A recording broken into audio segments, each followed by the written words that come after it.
Ladies and gentlemen, after a long and excruciating 4 years, Spider-Man Brand New Day has finally graced movie theaters across the world. And after seeing it for myself, I can confidently say that shit was straight peak. The story, incredible. The acting, impeccable. The fight scenes, it was perfect.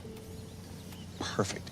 Everything, down to the last minute details. I'm not exaggerating at all when I say that this is undoubtedly one of the greatest Spider-Man movies of all time. It's better than TASM 1. It's better than TASM 2. Not a high bar, to be honest. It's better than Spider-Man 3. But how about Spider-Man 2? Do I think it was good enough to snatch SM2's chain as the best Spider-Man movie like I and many others predicted?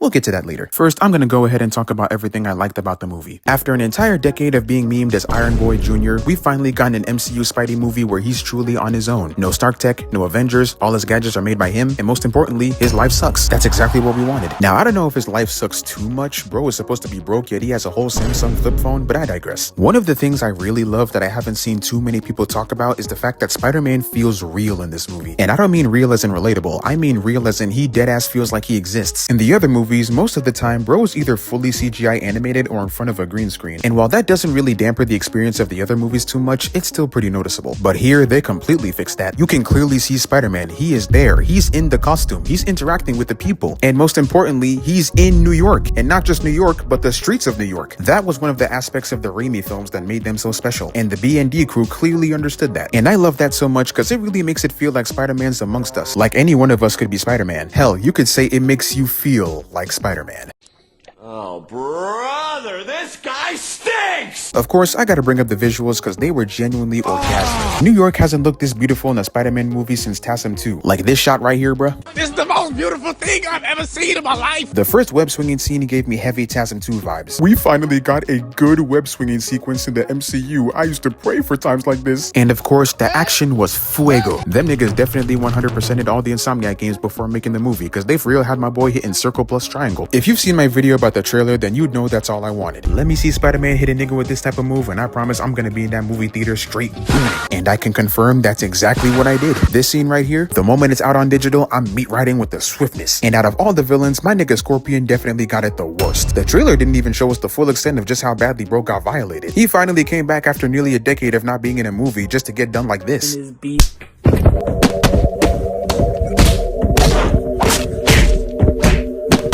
Now, unfortunately, I can't fully talk about the action scenes until the movie comes out on digital. I was originally just gonna do it anyway with cam footage that I definitely acquired legally, but then I remembered the other company that owns Spider-Man and immediately came to my senses. But best believe, as soon as that hoe releases, I'm on that. That's enough about the hype moments and aura. Let's move on to the characters. And we gonna start it off with the most important one, Spider-Man. And honest to God, he was done perfectly in this movie. Even though I was never really a Tom Holland hater, I can't deny that the writing for his Peter Parker here had a massive upgrade. The main reason being we get to see his Peter in a much more mature setting. Now, I know some of you heard me say that and are like, more mature? Dude, what about No Way Home? Aunt May literally died in that movie. And I get it, but nah. No Way Home was only giving you a little taste, and Brand New Day, you're getting the full package. Peter's dealing with problems in this movie that he's never had to face in the previous films. Independence, loneliness, heartbreak, and most importantly, depression. And he's stressed himself out so hard that his arachnid half is starting to mutate and overpower his human half. All of this while there's a mysterious supervillain on the loose that seems to be impossible to beat. To put it simply, he struggles a lot in this movie. And even the most illiterate Spider-Man fan knows that struggling is an essential part of any Spider-Man story. Peter's life is by no means perfect, and this is the only MCU movie that tackles this trope. Not only are his loved ones no longer in his life, but he's purposefully making no effort to reconnect with them for their safety. In a nutshell, he's been neglecting Peter Parker and solely embracing Spider-Man. And his character arc revolves around him learning that he doesn't have to be alone and that he can be both Spider-Man and Peter Parker. And I think the way he handled all these scenarios was written phenomenally. That I'm Both scene was absolute cinema. Outside of the serious stuff, his regular interactions were so entertaining. And because his writing was so good, Tom Holland was also able to give his greatest performance as Spider-Man to date. No questions asked. Also, no homo, but goddamn, bro's physique was crazy. Had me hitting up the gym right after the movie was over. Anyway, we know the hero was good, so now I'm gonna talk about the villain. Jean Grey. Now, if you went back in time and told 8-year-old me that Jean Grey would be the main antagonist of a Spider-Man film, I would have looked at you like,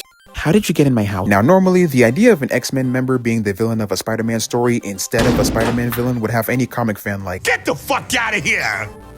That shit garbage, nigga! But to my surprise, they actually did a pretty good job. Even though she's not the real villain of the movie, she sure does act like it at the beginning. Like, I was a little thrown off by just how deplorable some of her actions were. She really slimed out an old man. I was watching like, damn, this bitch is crazy. How could she possibly be redeemed after doing some evil shit like this?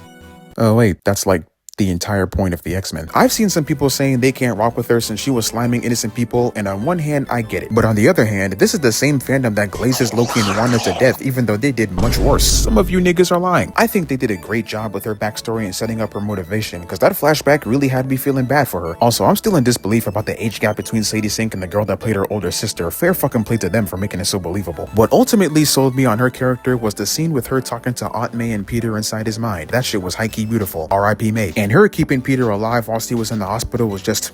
I can't wait to see more of her in the future, and I hope we get to see more of these two as a duo and maybe Doomsday or something. That being said, Peter is a much better man than me. Cause if she did some shit like this to me and I eventually got her in my clutches, I would have expeditiously done her like this. Despite that, I think her character was handled well, and Sadie Sink did a phenomenal job with her portrayal. I would too if I finally got to act in something good.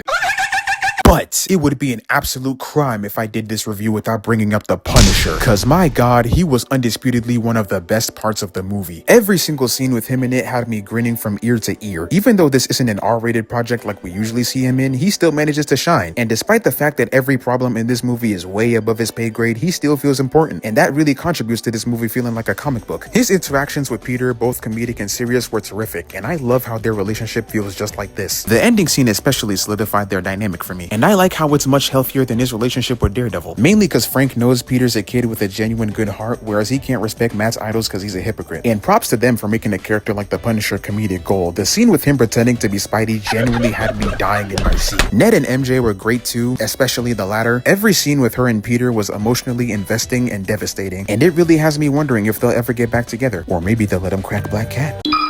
Hey guys, editor Nodnoke here. I'm here to add a point that pre-editing Nodnoke had that he somehow forgot to add to the script because he's a smooth-brained baboon. To my surprise, I've actually seen a few people hating on MJ for the letter scene. I've even seen someone compare her to Raimi MJ, which is a take that warrants you getting publicly lynched. And I feel like the people doing that are grossly misunderstanding this scene. MJ getting on Peter for not showing her the letter earlier and telling him that she doesn't love him wasn't some move to purposely hurt him. She's simply letting him know that she has a new life without him, and he waited too long to try and come back into her life. Now that he's suddenly come in and thrown everything she's ever known out of the window, she has to take some time to herself and decide if she even wants him around or not. That's not being selfish, that's having rational thinking. And this only further adds on to the point that Peter was focusing too much on being Spider-Man. Had he prioritized Peter Parker a bit more from the beginning, he could have confessed to her and filled in the gaps in her memory. But now it's way too late. He did this entirely to himself. I also really like the fact that they didn't immediately get back together, because it low-key would have ruined the ending of No Way Home. That's about everything I had to say. Pre-editor Nod, back to you. The scene with Peter chopping it up and nerding out with Ned was really cute, and the very final scene had me celebrating. I'm glad the movie didn't immediately just disregard them and still had them as important supporting characters. And guys,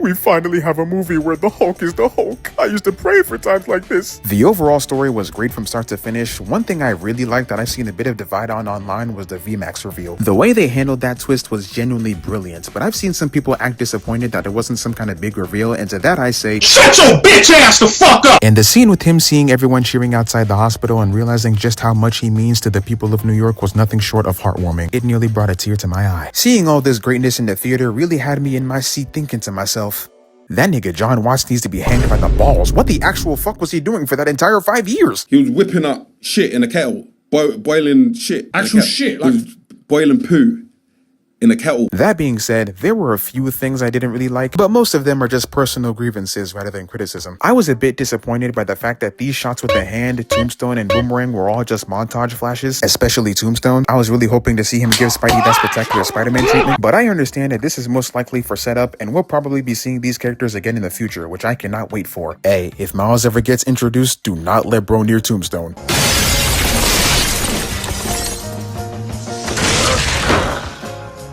Big lip, bug-eyed, nappy-headed Nimrod. I wish we got to see a bit more of Peter's rent situation. They really baited the fuck out of me with this poster. I was so ready to see bro working at the Daily Bugle. Also, I was personally hoping that we get to see Man-Spider, but apart from that, the mutation plotline was okay. And this is an actual thing I didn't like. The way the Hulk fight ended kind of sucked for me. Like, why did Peter telling Hulk his name make him snap out of it? I don't think they even had a single interaction before this movie. And bringing up their conversation at ESU doesn't work because Peter introduced himself with a fake name. I've seen some people theorize that he stopped when he realized he was terrorizing people just like Age of Ultron, which I guess would make sense. Maybe I'm missing something. Let me know what you guys think below. All that aside, the movie was still amazing, and I'm glad the faith I had in Destin Daniel Cretton fully paid off. And if you're watching this, bruh, I'm on my knees, no diddy, when I say this. Please let the next movie be a street tier Spider-Man, Punisher, and Daredevil team up. I'm begging you. All in all, I'd give Spider-Man Brand New Day an 8.9 out of 10, and it has officially earned its title as the best MCU Spider-Man movie. But the real question is it better than Spider-Man 2? Do I think it was good enough to snatch SM2's chain as the best Spider-Man movie like I and many others predicted? No! I'ma be honest, I think calling this movie the best Spider-Man movie of all time is a bit of a stretch. I'm not saying it's bad, I just think Spider-Man 2 is still better. And just to make sure this wasn't nostalgia bias, I rewatched Spider-Man 2 the day after, and it only solidified my opinion. It has a stronger villain, a stronger showcase of Peter's struggles, and still has one of, if not the greatest fight scene of any live-action Spider-Man movie. There are some masterpieces that just can't be topped, but it doesn't take away from the fact that BND is still genuinely amazing and has definitely jumped to my top 5. Now, like I said, I can't cover the action scenes until it's on digital, so for now, we're gonna have to settle with Spider-Man 2 and its greatest action scene. Let's dive right in. Oh, and by the way, I have to show you guys something. Did you stretch? You a big stretcher? It's so good for you. You ready?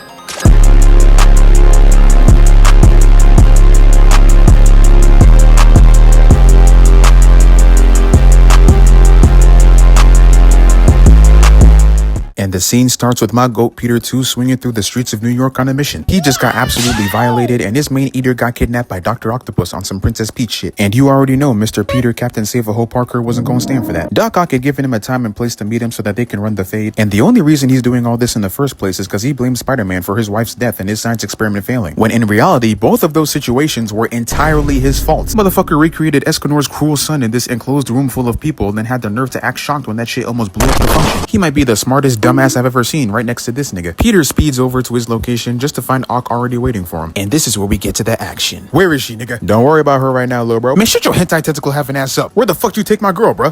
Funny you should say that, cause I think we both seen enough hen with a tie to know what I did to her with these arms before stepping out, if you catch my drift. Oh, I'm about to shove those arms up your ass! And they immediately jump into the fade, with Spidey getting in close and ducking this metal arm before parrying 2 more and hitting him with a 2-piece. He goes for a left, but Ock blocks it and smacks him with a tentacle. Then he retaliated with a sucker punch and a hook. Otto realized trying to run straight hands with Spidey would be as suicidal as being gay in Africa, so he slammed him to the wall, then threw him off. Peter manages to hang on to the clock hand and moves right before Otto breaks it. He shoots some web balls at him on some Marvel vs. Capcom shit, then held himself up with this web and grabbed a broken clock hand before...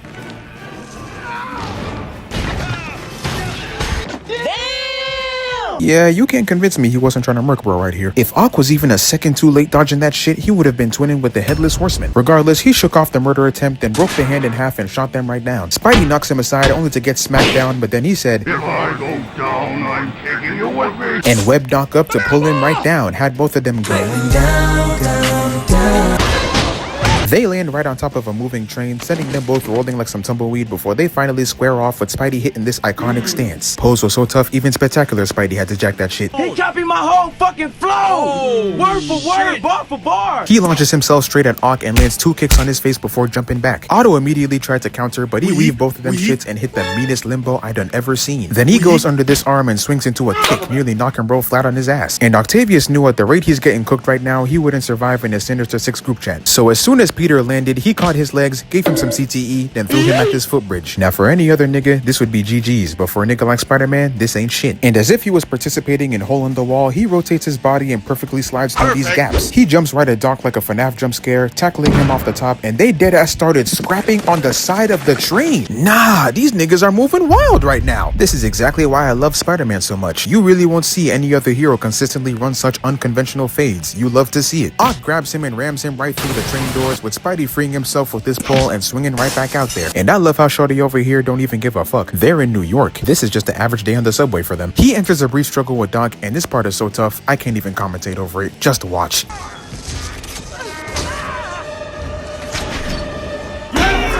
That's what I'm talking about! That's why he's doing me! That's why he's the GOAT! I've seen this sequence more times than I've been alive, yet it still gets me hype every single time. Hit the cleanest QuickTime event imaginable. Who's doing it like Toby, bruh? That's a big dog. That's my GOAT, my hero, my sunshine. Put some respect on his name, fuck nigga. Get off that nigga dick, bro. What is you doing? Peter hops back on top only to see Ock nowhere to be found. He peeps one of his metal arms on the other side and crawls below only to get hit with this gotcha, bitch. falling right onto the road. But the thing about Spider-Man is no matter how many times you put him down, he always bounces back. Cause he revs the train in this building and steers through the traffic before launching himself up and swinging right back into the battle. And I low-key forgot how well the CGI in this movie holds up. This shit came out 22 years ago, yet it has better CGI than modern Marvel movies. Seeing how effortlessly he rebounded had Ock getting tight, and out of sheer desperation, he grabs two random NPCs and throws them off to slow him down. But Spidey said, Easy peasy, no big deezy. Nigga, what the fuck is this bullshit? and with no other options left, Ock realized it was time for some drastic measures. He sneaks the conductor and puts the train at full throttle, nearly took out these niggas on the platform, then tore off the switch, and he really hit Spidey with the Sayonara, nigga! leaving him to deal with the speeding train. This nigga is a capital D dickhead. The conductor tells him the brakes aren't working and that shit blows up in their faces. My boy even had to remove the mask, no dream. Only for his senses to alert him that the train is about to go right off the track, so he had to quickly find a way to stop it. He tried stopping it with his foot, but that was as successful as Kai shooting his shot at Tyler, and the conductor really had the nerve to say, Any more bright ideas? and I keep saying, Peter is a much better man than me. Cause he talking smart to me like that, I would have been like, Any more bright ideas? See you, chump. Oh my god, this is it! he decided to switch his approach by shooting out two webs and holding on, but them shits didn't have enough protein and they broke off. And as much as I love superheroes, thank fucking God that they don't exist. Imagine trying to crank your shit in peace just for Spider-Man to rip your entire window off. I'd be sick. But of course, y'all already know this iconic scene. This is the scene that every Raimi fanboy glazes without fail, and A, guilty as charged. This time, Peter was fully locked in. He understands it now, and he shoots out multiple webs and uses them to slow the train down. And I love the intensity behind this scene because you can tell Peter's really putting his all into stopping this train. His muscles are flexing so hard they're tearing the suit. His entire body was caving in the metal. I know people love to meme Toby's face here, and I don't blame him. He looks like MJ's giving him the sloppiest of toppies. But his acting here really sells just how much pain Peter is in right now and his sheer determination to not let go. How could you possibly not be moved by this right now? This shit is peak. After giving it everything he has, the train finally comes to a stop, just barely holding on. An exhausted Peter nearly falls all the way down, but the passengers catch him and carry him inside with this beautiful cinematography. And they all realize that the lone protector of New York is really just a college kid. Peter wakes up and realizes that they saw his face, but then in one of my favorite scenes, they hand him his mask and swear to him that they'll keep his identity a secret. It's a beautiful scene and one of the best in the trilogy, but like many others have said before me, Peter is lucky as hell he's in a movie. Cause if this happened in real life, Hey, this nigga Spider-Man chopped as hell! but Doc Ock came back to snatch Spidey up and deliver him to Harry Osborn. But we already know how that played out. Now, at first, I was gonna wrap the video up here since I just wanted to talk about the train fight, but we're already this far, so fuck it. Might as well cover the final fight too. Peter? Harry, we don't have time for this. Octavius has MJ. Peter, you killed my father. Yes, okay, yes the fuck I did. And I'm gonna send you straight downstairs to meet his gremlin looking ass if you don't hurry up and tell me where my bitch is. You hear me, nigga?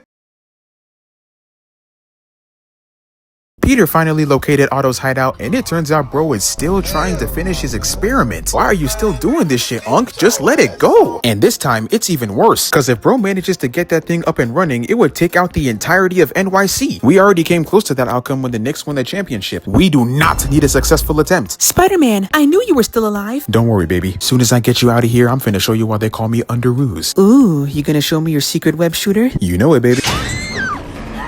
Yo, let me cook. I should've known a prissy bitch like Osborn couldn't slime you out. Hey, Otto, listen. If you don't shut that shit down, it's gonna have the entire city looking like Iraq. You gotta stop. You think I give a fuck about these people? I could care less what happens to this city. After all, they're the same Nimrods who still shower you with praise, even though you're the one who ruined my experiment and killed Rosie. Man, I hate niggas like you, bruh. Always so quick to blame everyone but themselves. If you can't understand the risk, then I'm just gonna have to beat it into you. Spidey peeped the cables powering the machine and immediately tried going for him, only for Doc to hit him with the "So long, Gay Bowser." But he clearly didn't learn from last time, because my boy shot a web and swung right back inside. Then he swung his body to the side and hit Ock with the Dr. Doom foot dodge, sending them both into the river. And Peter immediately started punching bro shit in. Now mind you, Spider-Man has superhuman strength, and besides his metal arms, Ock is just a regular dude. So I'm watching him tank all these blows from a pissed off Spider-Man, and I'm like, how the fuck did he not die? Apparently it has something to do with his metal harness absorbing the kinetic force, but even then his brain should definitely be looking like mashed potatoes. But while he was beating Ock's face in, the reactor starts tweaking and pulling in everything in sight like a black hole, including MJ. Had my girl singing her heart out like Mariah. And you know Captain Save-A-Ho. The moment he heard his pussy in peril, he instantly threw Ock aside and came to her rescue. Hold up, I know Toby is strong, but you're telling me he's able to fight against the gravitational pull of a star and win? That's kinda crazy, but hey, I don't see Tom or Andrew doing that. This is just further proof he's the GOAT. How can I not glaze? He saves MJ but gets snuck by Og, who then proceeds to mollywop him. The way this man loves to sneak, he deserves a 10-year contract with Sneak Nation. And MJ really tried to hit Otto with his own move, but of course that shit didn't work. If only she was PlayStation, MJ. Otto pulled out this blade ready to take Spider-Man's life, talking about some... Let's see you scurry out of this. He must not know who he's talking to, cause he goes for the stab only for Peter to think quick and pull up the cables, causing Og to miss and start frying like a fish. Got him looking like Peter's previous op, and he used that chance to finally pull the cables out of their sockets. Now, did that do anything? Yeah.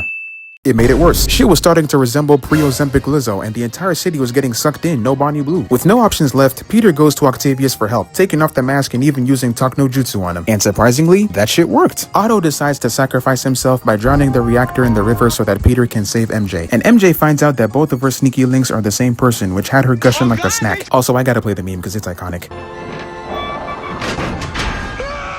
But yeah, the fight ends with Og drowning the reactor and himself, therefore saving the city, and Peter successfully escapes with MJ. And the movie also ends with him finally bagging her too. Now normally I'd get on bro for wifing the town bop, but hey, if early 2000s Kristen Dunst showed up at my doorstep, I would have done the exact same.